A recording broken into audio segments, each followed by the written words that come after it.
One of the best things that I've learned as an entrepreneur is to think of the company as a product and to design and engineer it like I would anything else.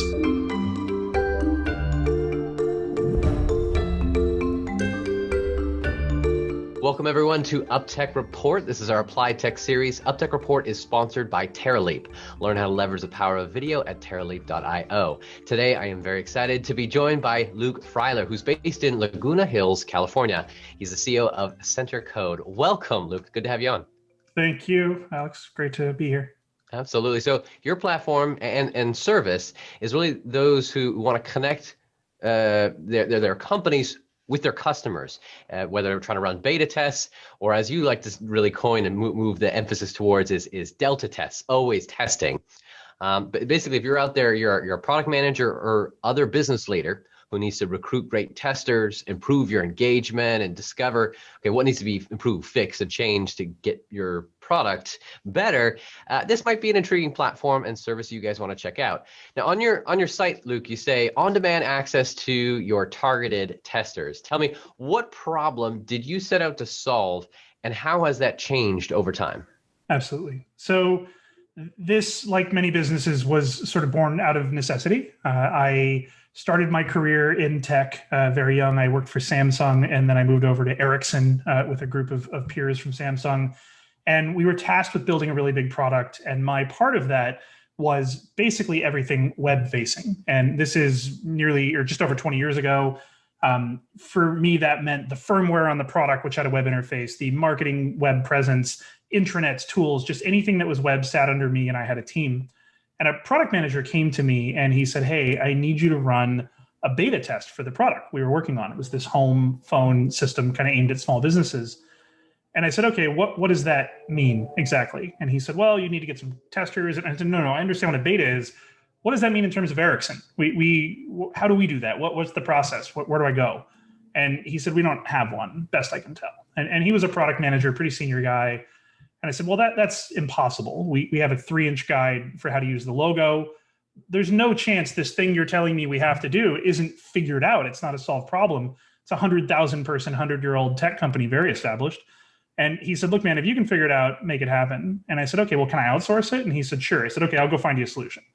And I started to sort of scour the web, and I realized that this wasn't a solved problem. There was one company who's now long gone that was doing it, but as far as how we recruit from our audience, bring them in, solicit feedback, do something useful with that feedback, it just wasn't a solved problem. And personally, the reason I gravitated toward the web is it seemed like the next user experience. It seemed like the thing that was obviously going to be very important, and it was just ripe to grow. And for me, as someone who really loved the idea of technology being useful in solving problems, I was already enamored with this new idea at the time, this novel concept of usability, that technology should be friendly. And I sort of started to put one and one together and realized that, hey, this idea of finding enthusiastic customers and engaging with them is harder than it looks. And as I started to talk to lots of different product managers, I found out that virtually everyone had the same problem. This was something that was thrown on their lap a couple times a year, and they didn't really have a solution. And it was sort of an 11th hour responsibility of most product managers. Everybody felt it was important, but it got dubbed a necessary evil. And that was when I just struck at the opportunity was, okay, a necessary evil, something you have to do, but it sucks. That's an opportunity to fix a problem. So I started to do my due diligence and reach out to my network and beyond. And what I realized in time was that the reason this was the problem is because it was this infrequent need. It was something that once a year, each product manager had dropped on their lap. They went out there and did it. They forced it to happen. But by the time they did it again, they forgot everything they learned. And because it was infrequent and episodic, there wasn't really as firm a need for a consistent tool set, a process written down. It was something that nobody ever stepped back to fix for the rest of the organization. They just all kind of forced it as they went. And that became an interesting opportunity to me to solve that problem. And then as the world evolved and technology changed, products got more sophisticated, they got more connected, and most importantly, they became continuous. And product didn't just kind of go out in this fire and forget mentality, but rather you would put out a product and you would evolve it over time. And customers would expect it to work with the latest other products they bought. And it was creating this web of complexity that was only getting worse. And on top of that, it was getting more competitive. And the audiences for technology for the last decade or so have gotten much, much more mainstream, which means they have less patience for things going wrong and not working well and easily. So that shift created an even bigger opportunity in that there's now this continuous need. And in the engineering world, we all moved from what was called waterfall development to agile development, and this idea of a big effort to put something out and then sort of do it again, shifting into this new mentality of small slices and constantly getting new value in customer hands. What hadn't really evolved in most companies was how to take this many decades old idea of a beta test and evolve it to that, which when you reference Delta test, definitely something we're passionate about is shifting the mentality from this episodic, infrequent approach to customer testing to something more continuous. So we saw that as the opportunity. The opportunity's grown, it's evolved, we've grown, we've evolved, and it's been a pretty fun, cool space to be in. And Centercode was born. I love the intersection where you see a problem and people come across it regularly, but it's something they don't want to touch. And you're like, I can solve that. Let me make life easier. Now, this was 19 years ago. Is that correct? Yeah. Coming up for 20. So 2001, the worst possible time to start a startup outside of maybe now. We got it right as the internet was crashing and burning. We decided we wanted to have a software company. I really am excited to hear more of that founding journey. And for those that want to hear too, definitely stick around for part 2 of our interview with Luke. But to give a taste, what's one thing that you wish you had known 19, 20 years ago that you know now? The thing that, I started as an engineer. So most of my kind of operations are based around that, the way I think of the company and whatnot. But I definitely separated my approach to engineering from my approach to the company. And one of the best things that I've learned as an entrepreneur is to think of the company as a product and to design and engineer it like I would anything else. So as an example, as we've grown, just to be blunt, one of the things I've never enjoyed is sort of HR and operations and just everything surrounding what feels like bureaucracy of a bunch of good, smart people working to do a big, good thing. And I've had endless conversations and hours about those things that frankly I didn't enjoy. They just felt like I was being dragged in. And at a certain point, I came to this revelation that, well, if I think of this company as a product and a happy group of motivated, smart people are just a piece of that product, then I can design all of the systems that run the company just like I would the platform. And it's really, really helped me wrap my head around how to solve new problems that arise from a growing company and more people. And even, I would say this year, even more so, because we all had this enormous curveball thrown at us and we needed to think absolutely differently and reshape our company, reshape how we approach every policy there is. And again, thinking about the company like a product that's evolving just like every other product, I think has allowed us to be pretty agile in how we've approached COVID and pretty successful as a result. So I think thinking about the company itself as a product was probably something I was a little late to the game on. Probably took me about a dozen years to get to that point. A powerful perspective shift that can make a difference. I'm excited to hear more about that in our second part of our discussion. Coming back to Centercode and the platform and the service that you provide, can you give me a use case, a case study of one of your clients and the typical walkthrough of how your platform works?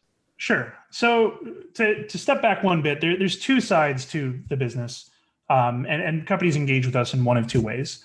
So there's the platform half of the business where companies license our platform in sort of a subscription model. But there's also a service side where companies that have no interest in doing that and just need to get the work done leverage our managed services. So our revenue is typically pretty split. It's a little more on the software side, but we do both.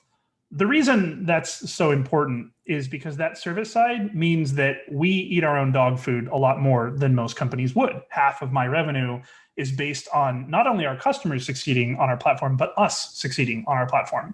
So that's my test kitchen. I have a bunch of people that run these things for a living, and that allows us to continually evolve and whatnot in some really interesting ways. And it's a wonderful thing.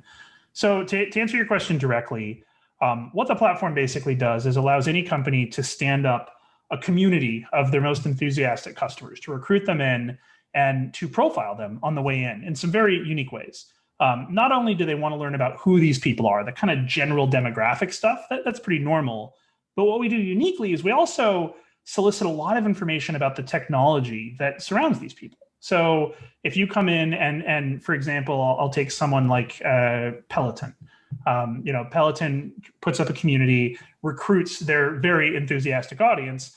Not only would they collect information about who they are and age and all those things that are kind of typical marketing, but in our world, we have something called technographics in addition to demographics. And the success of a product is not only dictated by how well it meets the sort of market needs in terms of who those people are and how they think, but it has to work. It has to work with other technology that's outside their control. So not only do we profile the people, but we profile their ecosystem. So what phone do they own? What computers do they use? What streaming devices do they use on their TV? And technology that may even go far beyond what Peloton's thinking about today into where they might be thinking eventually, and allows them to sort of build this very profiled database about their users that is going to help influence and shape their product. So it starts with sort of building a community. Then it comes down to, okay, we've got a product we're working on.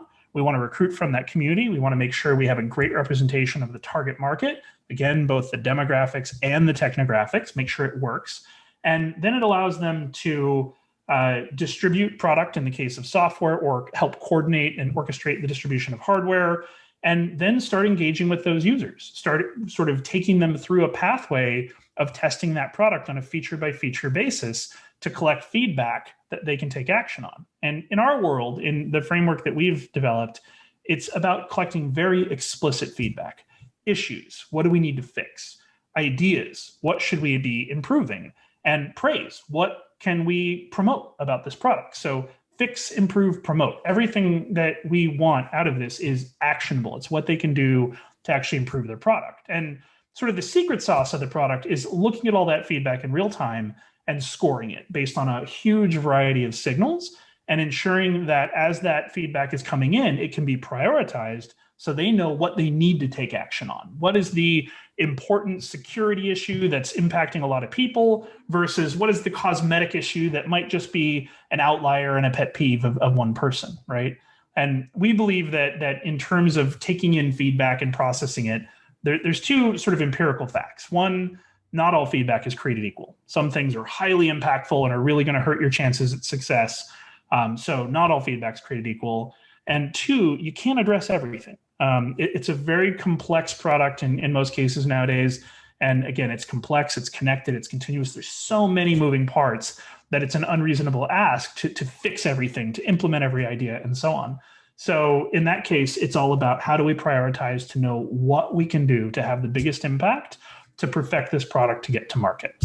And that platform basically facilitates that entire process of leveraging that enthusiasm, getting the feedback, prioritizing it, and taking action. It's amazing the entire life cycle then that you're able to facilitate, and also the fact that you say the managed services. I feel actually that's a large movement overall for SaaS, because some people just need the full solution. Yeah. And the technology should enable, whether it's an end consumer or yourself, if you're providing said service, to just do it better, do it faster. And it sounds like your platform, it definitely accomplishes that. Absolutely. The business model itself, is it based on, I guess, every time you do one of these life cycle tests of a product? How does that work? So on the software side, like most SaaS, we have editions that are aimed at sort of different size companies. So everything from, kind of the general SMB to the biggest of the enterprises. And frankly, most of our play is on the enterprises and kind of the big brand names. Most of our customers are what we would call high growth tech companies, the Pelotons and Rokus and Fitbits of the world. And then on the other side, it's what we call the modern enterprise, those companies going through their digital transformation. And for us, that's, Procter & Gamble and Ford and Citibank, things like that. So on that side, it's basically the sort of size of company dictates the feature set they're more likely to need. Is it a big program, they have a big team, or is it something very small? And then from there, it's how many programs they're going to be running at any given time. So, a small company might be running a few or a couple, whereas a large company might be running into the hundreds at one time. So that's on the software side. It's kind of licensed on a project model. On the other side, it's scoped around really two things. How many testers for how long? And those are two really simple metrics. We just call it a tester week that allow us to kind of scope out. And really that's done based on what is the feature set that we're looking to test and getting a sense and really understanding what the product is. And then we can place that to a schedule and also look at their market and decide how many they need. Is this something we can do with 50 testers, 100 testers, and so on? And it's typically sort of quoted from there. And then from that, that's sort of a pilot phase. It actually transitions into kind of an annual service model. Most companies would be looking to either leverage our platform to do this themselves or leverage our services to do this in a continuous model. And we've just got resources on staff, at Centercode that are dedicated to being their team. What would you say is like the most recent feature update that you're very excited about that just came out or you're working on right now that you want to promote and tell people about? Yeah, that's a rough one to put into a couple minutes, but we're actually working on an enormous release that's coming out in a couple months here. And the biggest thing that we're doing with this release is we're introducing a bot. It's basically an agent that looks at the individual behavior of every individual user, as well as the ongoing ever-changing state of the project. And it makes connections to increase the engagement of those users. So you're basically automatically reaching out and talking to these testers. Yeah, well, it's emailing, it's texting, it's leveraging their behavior. So, for example, it starts with some assumptions. What is their time zone and what type of product is this? And based that, we can decide when is an ideal time to reach out to them. But then it's building a profile on them. So if they're more interactive and they're more enthusiastic, then it's actually going to start to reach out more. If they slow down, it's going to slow down. But it's adjusting its behavior based on what they've done, what types of things they do. If they're more responsive to being texted, then it's going to use that. If they don't like being texted, it's going to shift back to email. So it's basically taking what used to be a role in our organization and completely digitizing it. And for us, that may sound bad. It may sound like a layoff, but it was actually a promotion. It just meant we took our test leads into test managers and they're now more empowered. For the average company, though, what we're typically dealing with is really short-staffed. And product managers don't have someone to lean on for all of that heavy lifting. And all of that, I just need to engage with users. And in our space, and I sort of skipped this, but in our space, engagement is the big problem. Is I get testers in, they use it for a couple of weeks, and then they kind of get distracted with their day-to-day lives, and they move on. They don't give you actually feedback or and they don't give you anything. They don't give you actionable feedback, and more importantly, they don't give you consistent feedback. They don't stick. And what this is designed to do is help them stick. So it's a bot named Ted, and we built a whole persona and had a lot of fun with it, a lot of personality. And the idea is that Ted is the assistant for whoever is running the project. So it's a digital assistant that is engaging in very unique and interesting ways with the testers. And that was just an incredibly fun thing to develop. It was new to us, but it is a very, very high value thing. It increases our addressable market to people that simply don't have those resources. And therefore, this was just an unreasonable ask. And now this gives them a digital resource that's a right hand. And they just tell the system what they want to test. The system gets it tested. It automates the engagement. And then we built a beautiful series of dashboards to summarize all of this. And the big takeaway, which, again, I have 100 exciting features in this release, but the big takeaway is we've actually devised or we've announced or made available something that we've been using internally, which is a scoring system for product success. So we believe that we can predictably look at the ratio of the impact of the feedback we're getting, and I'm getting a little deep here, but we can look at the ratio of the feedback and how it works, and then produce a score that predicts how well this product is going to do. More importantly, it then allows you to say, okay, well, how many more issues and things would I need to address to reach this score? And it allows benchmarking from project to project. And this is something we've been testing and doing manually and internally, which again, the benefit of having a really nice test kitchen.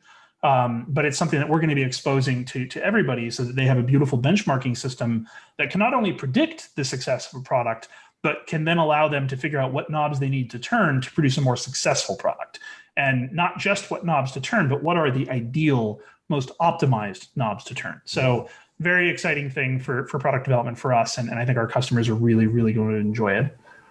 This is probably a great example of when you are eating your own dog food. If you're actually using the platform yourself, you're like, wow, our own people are spending so much time on this. How can we make this simpler? How can we use technology? And I like your point that they didn't get fired. They got promoted to actually the technology is enabling them to do so much more. And that is the purpose of technology, to allow us as humans to do more.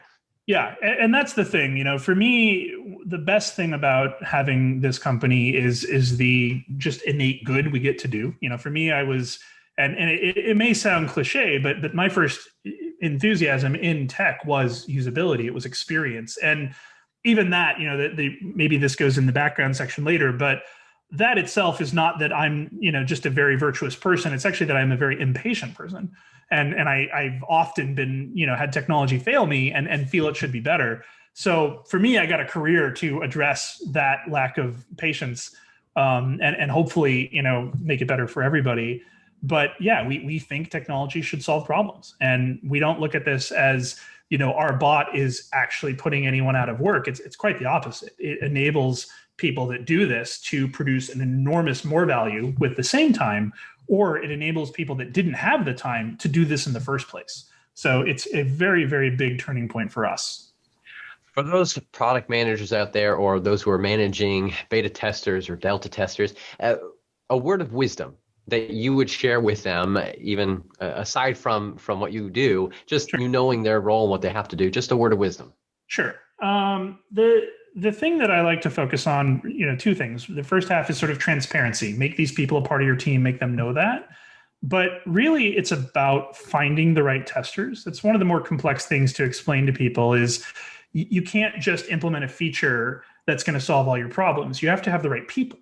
And for us, finding the right people means finding testers who have whatever the problem is that you're solving, and literally thinking about it that way. So the first question we ask a customer when we're talking to them or a prospect is what problem does your product solve? And from that, we can go so far. And if we know what problem you're solving, then we can go out and find the people who have that problem and figure out if you solve it. And if you solve it, everybody wins. They win as the person who had the problem. You win because they want your stuff, and we win because we made you happy and keep you as a customer. So just think about the problem you solve and find the people who have that problem. What can you say are you most excited about as far as the roadmap 5 years from now? Where do you want to be, and what can you share about that vision? I'm really interested in automating as much of this process as possible so that humans can focus on solving the real problems. So what we're doing with our bots is just the beginning. We've got some other great ideas for where to go with that. So that's very important. Beyond that, we're looking to expand a lot more internationally and provide this to a lot more markets. We do work internationally today, and ironically, this was the year we were planning to open an office in Europe, which you can imagine how much more difficult that just got. But we're definitely looking to expand our footprint and all this sort of localization and globalization capabilities of the platform. Again, we already do that. The platform is already localizable, but we're going further with that. Those are the big things. And then the last one that's very important to us is getting much, much deeper into that technographic side. I think the biggest complaint people have with products nowadays is really compatibility. It's I bring it into my ecosystem and it doesn't work with 2 or 5 of the things that I have. And that problem is just getting worse. It used to be a thermostat didn't talk to other products and just did thermostat things for decades, until you replaced its batteries. And now my thermostat, plays Spotify and controls my pool and, 6 other things that are all other companies that are constantly shaping their products. It's just moving targets everywhere. So we'd really like to deep think how to do that better and help companies really deal with the technology side of the interoperability side of their technology. Luke, I really appreciate you sharing kind of the journey that Centercode has been on and the problem that you're seeking to solve. I mean, delta testing and being able to continuously improve a product is going to be essential, as you stated, going forward. For those that want to learn more, check out their platform and their managed service. You can go to centercode.com and you can give them a shout. Thank you so much for joining us, Luke. Thank you. Definitely stick around for part 2, though. of our discussion. We're going to dig in a little bit deeper into Luke's story and the lessons learned, because I know over 19, 20 years, there's a lot there. Again, our sponsor for today's episode is TerraLeap. If your company wants to learn how to better leverage the power of video to increase your sales and marketing results, head over to TerraLeap.io and learn more about the new product Customer Stories. Thank you, guys. We'll see you next time. Have you seen a company using AI, machine learning, or other technology to transform the way we live, work, and do business? Go to uptechreport.com and let us know.